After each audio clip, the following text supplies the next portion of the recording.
এই মাদ্রাসা নতুন হয়েছে আমি তো মাদ্রাসা উদ্বোধন জানতাম, এখন দেখি উদ্বোধন আগেই হয়ে গেছে। তো যাই হোক, বেশি দিন হয়নি, খুবই নতুন মাদ্রাসা। আশেপাশে খুব বেশি শিক্ষা প্রতিষ্ঠান নাই, যতটুকু আমি জানলাম কর্তৃপক্ষ জানাবে। আপনাদের এলাকাবাসী, আপনাদের জন্য কর্তব্য হলো এই মাদ্রাসাকে সর্বাত্মক সহযোগিতা করা।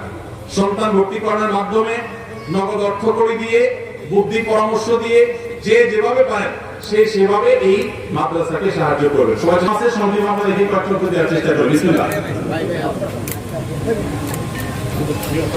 কোন কোন পশু দ্বারা কোরবানি করা যায়? কোন কোন পশু দ্বারা কোরবানি করা যায় ভাই? এর উত্তর হলো, কোরবানি করা যাবে উট দিয়ে, যদি উটের বয়স হয় 5 বছর। কয় বছর? 5 বছর বয়সী উট। আর গরু দিয়ে কোরবানি করা যাবে, মহিষ দিয়েও করা যাবে, যদি গরু মহিষের বয়স হয় 2 বছর। আর ছাগল দিয়ে, ভেড়া এবং দুম্বা দিয়ে কোরবানি করা যাবে, যদি এগুলোর বয়স হয় 1 বছর।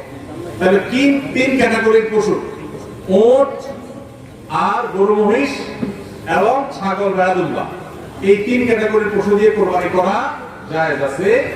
এবং এছাড়া অন্যান্য যেগুলো আছে, বন্য জন্তু অথবা অন্যান্য হালাল পশু, হাঁস মোরগ, এগুলো কোনটা দিয়ে কোরবানি করা জায়েজ নাই। কোরবানি শুধুমাত্র ওটা দিয়ে কোরবানি করা জায়েজ আছে। 3 ক্যাটাগরি পশু। কোরবানি গোশত কতদিন ফ্রিজে রেখে খাওয়া যাবে?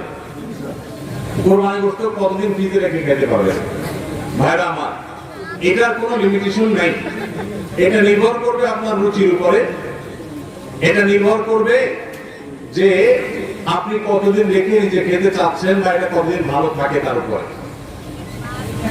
অনেকে খুব বেশি দিন গোশত ফ্রিজে রেখে, মাছ ফ্রিজে রেখে খেতে পছন্দ করেন না। ভাইরা আমার, কোরবানির গোশত যেহেতু আল্লাহকে আমি দিয়ে দিয়েছি, এটা আসলে আমার কিনা গোশতের মতো না। অতএব এখানে আমি যেটুকু পাই ওইটুকুই আমার জন্য বেশি। এই মানসিকতা থাকলে তাহলে গোশতের মধ্যে লাভ লস আর হিসাব করা না, মানসিকতা আমাদের থাকবে না। কোরবানির পশুর গোশত বেশিরভাগই দান করে দিবেন। আপনি 3 ভাগের 1 ভাগ দান করলেন, 1 ভাগ আত্মীয় স্বজনকে খাওয়ান, আর 1 ভাগ আপনি রেখে দিলেন। এটা হলো মুস্তাহাব, কিন্তু এটা জরুরি না। কেউ যদি বেশিরভাগও রেখে দেয় তার কোরবানি হয়ে যাবে। উদ্দেশ্য যদি আল্লাহকে খুশি করা হয়, গোশতটা যদি মূল উদ্দেশ্য না হয়। কার উদ্দেশ্য হতে পারে যে আমি রেখে দিয়ে পরে আস্তে আস্তে আল্লাহর রাস্তে মানুষকে দিব, গরিব দুঃখীদেরকে রান্না করে খাওয়াবো, নিজেরা খাবো, তো আলহামদুলিল্লাহ আপনি রাখতে পারেন। এটা কোনো লিমিটেশন নাই যে কোরবানি করতে এতদিন বেশি রাখা যায় না, এমন কোনো কথা নাই।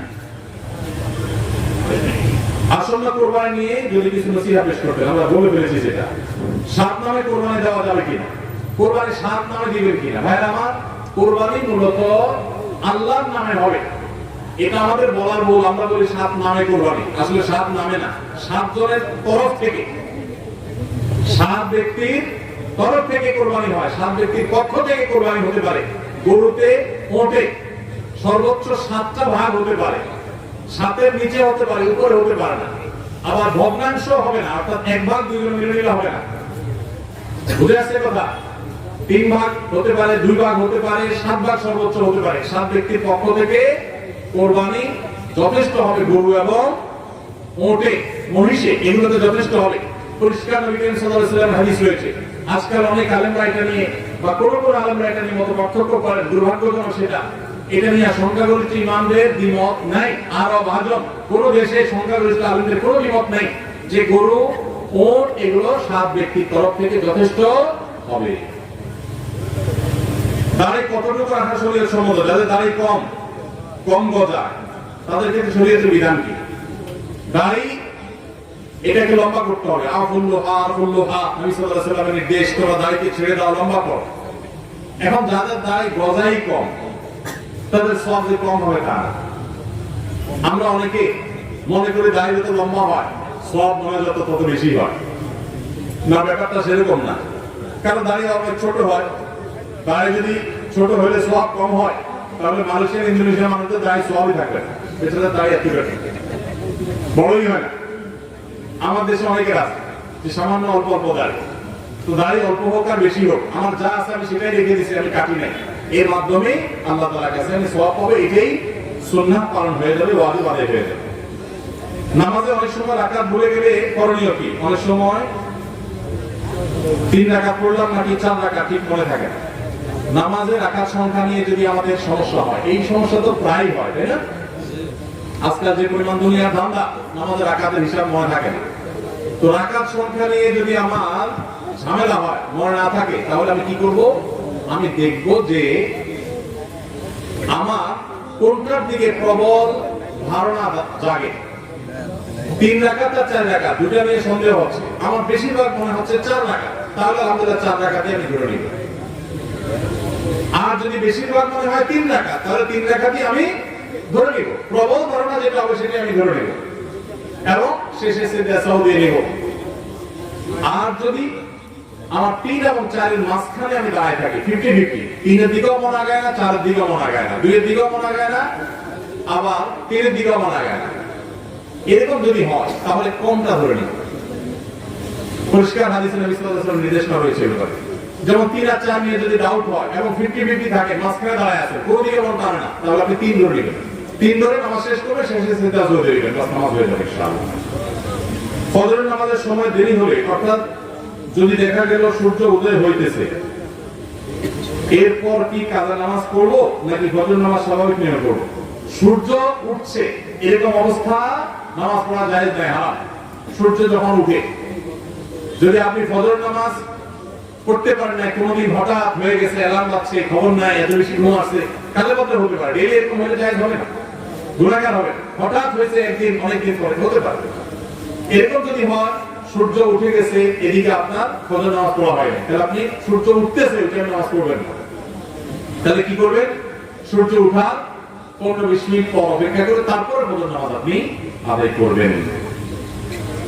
সমাজে কিছু মানুষ বিপদে পড়ে এনজিও গুলো থেকে লোন নিয়ে বিদেশে যায়, জায়গা ক্রয় করে অথবা ঘর বাড়ি করে এক্ষেত্রে করণীয় কি? এনজিও গুলো 14% হারে সুদের টাকা দেয়। সুদের টাকা কি 14% হারে দিছে না 2% হারে দিছে, এটা মুখ্য না। আমরা যখন বাইরে যাই, বিশেষ করে উন্নত দেশগুলোতে যাই, তখন বাংলাদেশি প্রবাসী ভাইরা জিজ্ঞাসা করে, ভাই এখানে হাউস লোনের জন্য ব্যাংকগুলো থেকে এত কম নামমাত্র সুদের টাকা দেয় যে বলার মতো না, এই লোক ছাড়া যায় না, একেবারে লোন দেয় নামমাত্র মূল্য, একদম ফাও বলতে গেলে। তো সেটা জায়েজ হবে কিনা? উত্তর কি? সুদ আল্লাহর জমিনে সবচেয়ে ভয়াবহ হারাম। সুদের চাইতে ভয়াবহ হারাম আর কোনটা, অন্য কোন হারাম খেলে আল্লাহর সঙ্গে, আল্লাহ রাসূলের সাথে যুদ্ধের শামিল না। সুদের ভয়াবহতা এত বেশি, সুদের কারবার করা আল্লাহ রাসূলের সাথে যুদ্ধ ঘোষণা দেওয়া শামিল। এজন্য ভাইরা, বিদেশি এনজিও গুলো বা দেশি অনেক এনজিও আছে যারা গ্রামে গ্রামে সুদি লোন দেওয়ার জন্য তারা হন্যে হয়ে মানুষ খোঁজে, আছে না নাই? কিস্তিতে টাকা দেওয়ার জন্য হন্যে হয়ে থাকে। আপনারা একটা জিনিস খেয়াল করবেন, আপনার অন্য কোনো বিপদে তাদেরকে পাবেন না, কোন বিপদে তাদেরকে পাবেন না।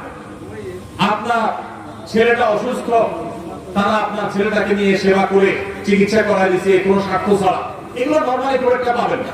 কিন্তু দেখবেন তারা কিস্তিতে লোন দেওয়ার জন্য পিছিয়ে পিছিয়ে ঘুরে, কারণ এরা জেনে হোক আর না জেনে হোক শয়তানের দোসরের ভূমিকায় অবতীর্ণ হয়েছে। এই সুদের জাল গোটা পৃথিবীতে বিছানো হয়ে গেছে, গোটা পৃথিবী অর্থনীতি দাঁড়িয়ে আছে সুদের উপরে। আমরা বক্তব্য দিচ্ছি কিন্তু আমরা জানি যে আমাদের আষ্টে পৃষ্ঠে সুদ আমাদেরকে ঘিরে আছে। কিন্তু ভাই আমার, ঠান্ডা মাথায় জেনে শুনে বিদেশ যাওয়ার জন্য হোক, ঘর বাড়ি করার জন্য হোক, ব্যবসা সম্প্রসারণের জন্য হোক, সুদের কারবারে কোনো মুসলমান জড়াতে পারে না, এটা হারাম। আল্লাহ তাআলা আমাদের এই হারাম থেকে বেঁচে থাকার তৌফিক দান করুন। সুদের টাকা দিয়া অনেক কিছু করে ফেলতে পারেন, কিন্তু সুখের মালিক আল্লাহ তাআলা। তিনি আল্লাহ তাআলা আপনাকে এই হারাম দিয়ে কখনো আরাম দিবেন না।